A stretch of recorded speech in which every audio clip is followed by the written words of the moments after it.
이스라엘의 그 주변 국가들을 하나님의 은혜 가운데 다윗을 통하여 정복하게 되는 그러한 전쟁의 상황들의 결과를 함께 보았습니다. 하나님은 다윗을 통하여서 주변의 모든 국가가 다윗에게 복속되어지고 그 앞에 엎드려지는 승리의 그 현장을 맛보게 하셨는데요. 오늘 우리가 보게 되는 말씀에서는 그 전쟁에 대한 조금 더 구체적인 내용들을 다시 한 번 더 살피고 있는 그런 장면으로 우리는 보게 되어집니다. 모든 전쟁이 승리로 끝났습니다. 사실 하나님은 주변의 모든 국가가 다윗 앞에 엎드려지는 그 승리를 이미 허락하셨는데 왜 19장부터는 다시 한번 이 전쟁을 더 깊이 들여다보는 시도를 하고 있을까? 우리는 거기서 한 가지 생각해 볼 필요가 있는 것이죠. 그저 승리로 끝난 전쟁이지만 역대상 이 말씀은 분명히 그것을 더 깊이 들여보려고 하는 시도를 하고 있더라라는 사실입니다. 그 이유는 바로 이것입니다. 이 역대상의 그 전쟁이 하나님의 언약의 성취와 매우 중요한 연결점이 있기 때문입니다.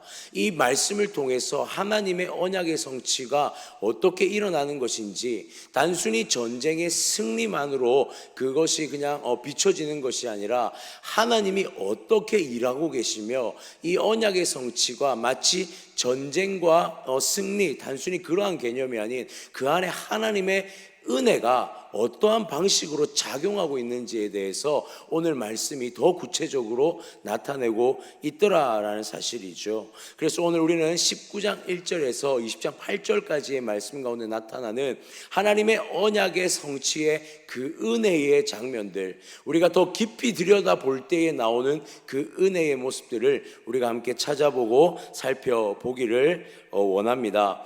19장 1절에 보니 암몬이라는 나라의 상황을 먼저 설명하고 있습니다. 1절을 보니 그 후에 암몬 자손의 왕 나하스가 죽고 그의 아들이 대신하여 왕이 되니 라고 시작하고 있습니다. 나하스라는 왕이 죽고 그 아들 하눈이라는 왕이 이제 왕위로 즉위하게 되는데요. 왜 이 장면을 다시 한번 보여주냐면 나하스라는 그 왕과 다윗의 관계에 대해서 들여다볼 필요가 있기 때문에 이 장면을 보여주고 있습니다. 2절을 한번 볼까요? 다윗이 이르되 하눈의 아버지 나하스가 전에 내게 호의를 베풀었으니 이제 내가 그의 아들 하눈에게 호의를 베풀리라 하고 4절들을 보내어 그의 아버지의 죽음을 문상하게 하니라. 다윗의 신하들이 암몬 자손의 땅에 이르러 하눈에게 나아가 문상하매. 아멘. 여기서 보니까 다윗과 암몬의 어떠한 좋은 관계적인 부분이 있었다는 것을 우리는 볼 수 있습니다.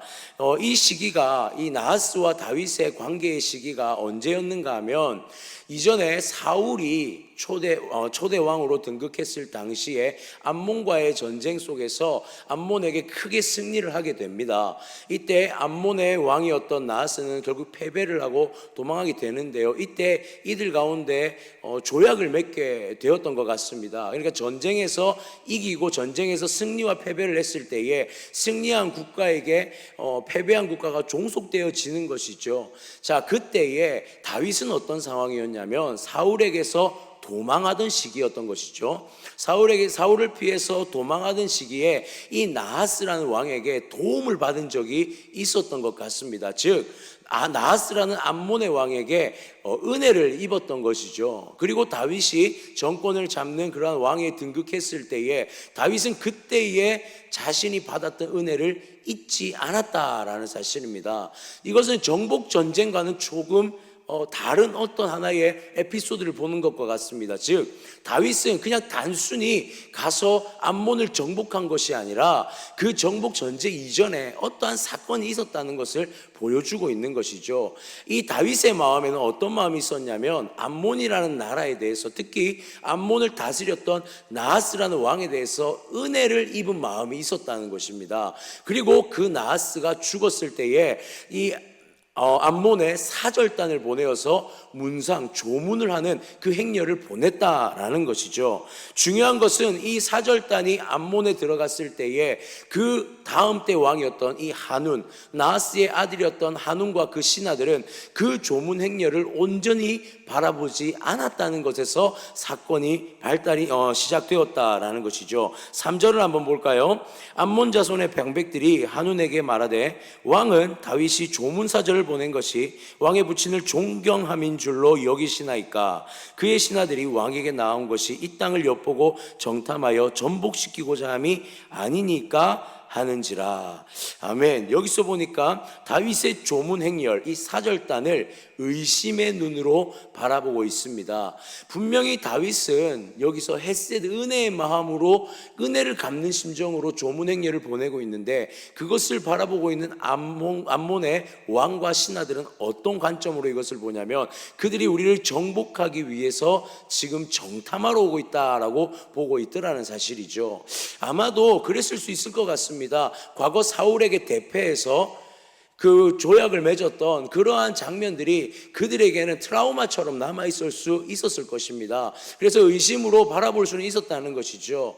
그런데 그 조문, 사절단이 우리가 고민해 보았을 때 단순히 정탐하러 왔다라고 하기에는 다윗의 그 마음과 그 조문 행렬은 분명히 다윗의 마음을 담은 채로 이동을 했을 거라는 사실입니다. 그런 상황들과 정황들을 볼 때에 그렇지 않은 의도가 그러니까 은혜를 갚고자 하는 의도가 분명했던 그 사절단을 보면서 그들은 의심을 품었고, 중요한 것은 5절에 그들이 그 의심에 대한 행동이 어떻게 나타나느냐입니다. 5절을 보니 어떤 사람이 다윗에게 가서 4절입니다.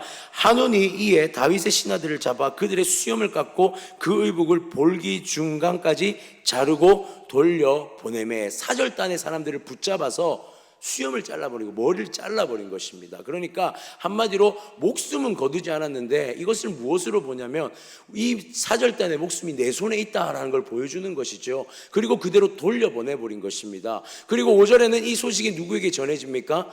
다윗에게 전해지게 되는 것이죠. 우리는 여기서 잠깐 멈춰서 또 한 가지를 생각해 볼 필요가 있습니다. 이 사절단은요, 단순히 조문 행렬만의 어떠한 목적은 아니었을 수 있습니다. 무엇이냐면 다윗은 분명 은혜를 갚는 마음으로 보냈다라고 합니다. 많은 신학자들은 이 행렬 가운데 이 이스라엘과 암몬이 맺었던 사울 왕 때의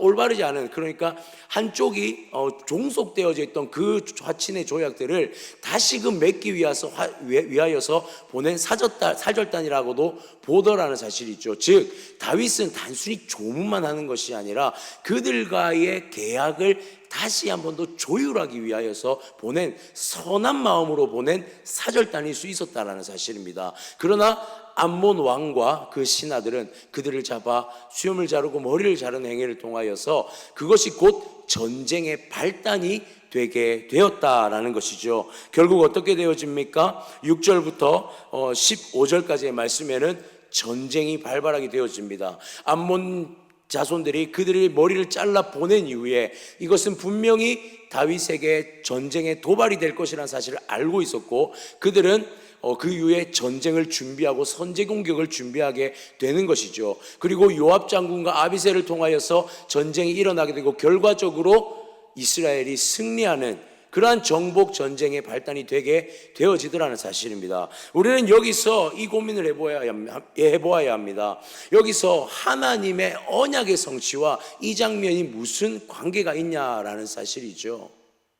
다윗이 이 정복전쟁, 주변에 있는 4개 국가를 다 정복하는 데 있어서 정복전쟁에 승리했다라는 것만 보게 되면 여기에서 하나님의 언약의 성취의 부분과는 조금 거리가 먼 부분이 생기게 됩니다. 무엇이냐면 언약의 성취는 분명히 은혜의 성취입니다. 하나님께서 우리 가운데 맺으신 하나님의 은혜를 우리가 누리는 부분인데, 이 정복 전쟁이라는 것은 결과적으로 전쟁의 상황만을 보여주는 것이지 않습니까? 그런데 이 암몬과의 관계를 통하여서 무엇을 보게 됩니까? 하나님의 은혜를, 다윗이 베푼 다윗이 갚고자 했던 그 은혜의 행위를 통하여서 우리는 무엇을 보냐면 하나님이 베푸시는 은혜의 장면을 우리는 볼 수 있게 되더라는 사실입니다.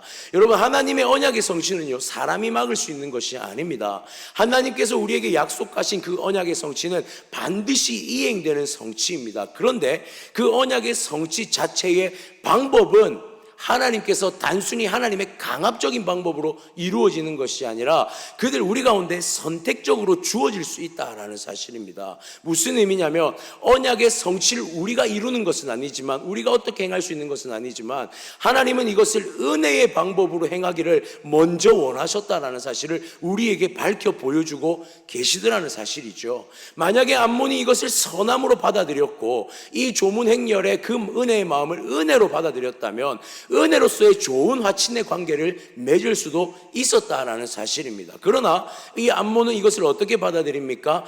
은혜로 받아들이지 않았다라는 사실이죠.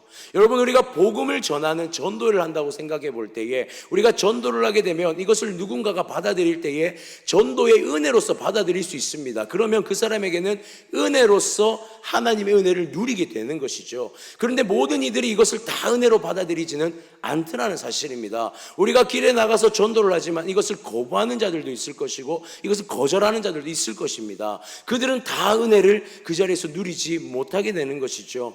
하나님의 은혜의 성취는, 그 언약의 성취는 분명하게 계속해서 진행되어지고 있습니다. 중요한 것은 은혜로 먼저 베푸시는 하나님의 마음을 우리는 여기서 발견할 수 있게 되는 것이고, 그것을 거절했을 때에 하나님의 언약의 성취는 멈추지 않고 정복 전쟁이라는 방법으로 결국은 진행되어지게 되더라는 사실이죠.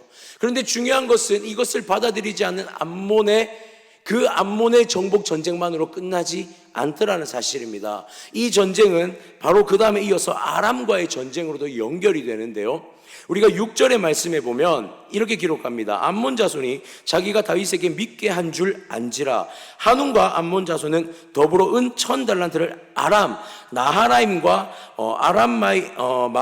미아가와 소바에 보내 병거와 마병을 삭내되, 여기서 무슨 말이냐면 용병을 구해온 거예요. 아람 왕에게 이 전쟁에 동참할 것을 청하였고 기병들을 불러 모아 약 32,000의 기병을 모아서 연합해서 이스라엘을 공격한 겁니다. 그런데 이 공격이 어떻게 되어집니까? 패배로 돌아가게 되죠. 그리고 이 전쟁은 암몬과의 전쟁에 이어서 아람과의 전쟁으로까지 이어지게 되는 것입니다. 우리가 오늘 사실 다 읽지 않았지만 16절부터 20장 8절까지는 또 하나의 전쟁을 보여주는데, 블레셋과의 전쟁을, 또 하나의 전쟁을 보여주고 있습니다. 물론 이스라엘과 블레셋의 관계는 어떻습니까? 그 둘의 관계는 역사적으로 끊임없는 전쟁의 완전히 숙적과 같은 관계예요. 그런데 이런 생각을 하게 됩니다. 만약에 암몬이라는 민족이 여기서 그 화친을 받아들이고 하나님의 은혜를 받아들이고 그 가운데에 동맹이 맺어지고 하나님의 은혜 가운데 들어갔다면 블레셋과의 전투 가운데서도 또 다른 양상을, 그 전투관이 또 다른 양상을 볼 수 있지는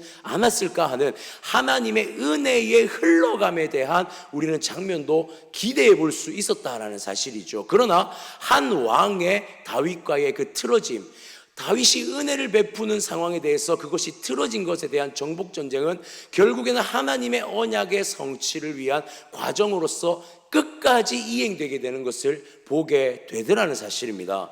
우리는 여기서 이제 생각해 볼 필요가 있습니다. 여러분, 하나님의 언약의 성취의 계획은요 결코 멈추지 않는다라는 사실입니다. 하나님은 여전히 이 땅 가운데 하나님이 우리에게 약속하신 그 언약을 성취해 나가고 계시며 여전히 그것을 우리 가운데 이행하고 계시는 신실하신 하나님이라는 사실입니다. 그 신실하신 하나님은 그 언약의 이행을 무엇으로 보여주기를 원하시냐면 은혜로 보여주기를 원하신다는 사실이에요. 오늘 다윗이 암몬에게 베풀었던 호의라는 이 2절의 단어는요 사실 헤세드라는 단어로서 은혜라는 것이고 신이라는 단어입니다. 인애라는 단어입니다. 여러분, 언약의 성취는요 하나님의 은혜잖아요. 철저히 하나님의 은혜가 언약의 성취입니다. 그런데 하나님은 그것을요 강압적인 언약의 성취로 이루어 나가지 않는다는 사실입니다. 우리에게 은혜를 선택할 수 있는 기회를 주시더라는 사실이에요. 하나님은 그것이 은혜로서 받아들여질 수 있는 기회로 제공하고 제한하고 계시더라는 사실입니다. 결국에는 이 은혜가 우리에게 은혜가 되는 것은 무엇입니까? 우리의 선택에 달렸다는 사실이에요. 하나님은 여전히 신실하시고 살아계셔서 일하고 계시는데 그 은혜 가운데 우리가 그 은혜를 누릴 수 있는 것은 우리의 선택 가운데 있다는 것을 하나님은 분명하게 그것을 보여주고 계시더라라는 사실입니다. 결과적으로 이 언약의 성취하심을 통해 하나님은 우리가 은혜를 누리기를 원하신다라는 사실이에요. 우리가 표면적으로 볼 때에는 이 주변의 모든 국가들이 단순히 정복되어져서 그저 머리 숙였다라고만 보여줄 수 있지만 하나님은 그 모든 민족과 국가 가운데에서도 무엇이 흘러가기를 먼저 원하셨냐면 은혜가 흘러가기를 먼저 원하셨고, 그것을 선택하지 않은 자들이 결국에는 패배를 맛보고 하나님의 언약의 백성들이 승리를 맛보는 장면을 우리에게 다시 한 번 더 세밀하게 보여주고 있더라라는 사실입니다. 그렇습니다. 우리는 언제나 하나님의 은혜를 누릴 기회가 열려 있다는 사실을 기억하시기 바랍니다. 그분은 언제나 헤세드의 하나님으로 우리 가운데 제안하고 다가오십니다. 그 은혜 앞에 우리는 선택할 수 있다는 걸 기억했으면 좋겠습니다. 의심하지 않고 그분의 은혜를 선택하고 그분을 붙들게 될 때에 우리의 삶은 날마다 은혜의 삶으로 이어져 나갈 수 있다라는 것입니다. 사랑하는 성도님들, 매 순간 하나님의 은혜를 선택하는 우리가 되어지기를 소원합니다. 하나님은 지금 이 순간에도 하나님의 뜻하신 계획과 은혜, 그 사랑을 베풀기를 원하시고 우리가 그것을 붙잡고 누리기를 원하시는 줄 믿으시기 바랍니다. 의심하지 마십시오. 우리 하나님은 언제나 좋으신 하나님이시며 우리 하나님은 언제나 은혜 베푸시는 하나님이십니다. 오늘 그 하나님을 선택하시기 바랍니다. 그리고 내일의 그 은혜를 베푸실 하나님도 기대하시기 바랍니다. 그렇게 날마다 하나님의 헤세드, 하나님의 은혜를 삶 속에서 우리가 선택하며 누려나아가는, 그리고 우리 가운데 선택할 수 있는 그 기회를 날마다 허락하시는 그 하나님을 우리가 기대하며 살아가는 우리의 삶이 되어지기를 주님의 이름으로 축원합니다.